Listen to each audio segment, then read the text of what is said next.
पडत आलाय आणि विशाल सारखा बिंडोक खासदारच मी बघितला नाही, एवढा बिंडोक माणूस मी बघितला नाही. काय रे तुमच्याकडं, काय तुम्ही करू शकता? या जिल्ह्याचं काय केलंय तुम्ही? खासदार झाल्याच्या नंतर काय मला सांगा, चर्चेला या, मी समोर येतो. जयंतरावला पण बोलवा, विशाल पाटलांना बोलवा, मला एकट्याला बोलवा, यांचे सगळे बोलवा, त्यांनी उत्तर देऊ द्या. काय नाही यांच्याकडे अजेंडा. एक सांगली मधलं काम त्यांनी सांगावा.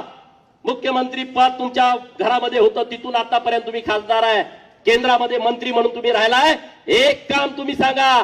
जयंतराव पाटलांना माझा सवाल आहे, तुम्ही 1990 पासून महाराष्ट्राच्या विधिमंडळामध्ये नेतृत्व करताय, अनेक वेळा मंत्री पालकमंत्री म्हणून या जिल्ह्याचं काम केलंय. विश्वजित कदमांना माझा सवाल आहे, तुमचे वडील पण पालकमंत्री होते, अनेक वर्ष या जिल्ह्याचे तुम्ही राज्यमंत्री होता.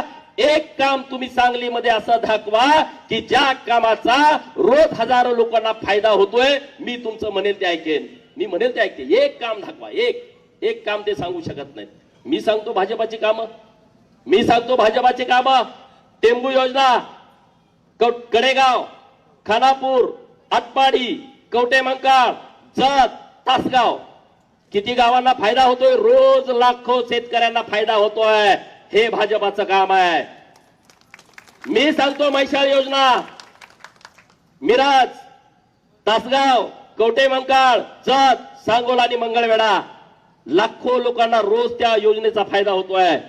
मी सांगतो जलयुक्त शिवार नावाची योजना मुख्यमंत्री महोदयाने आणली आहे.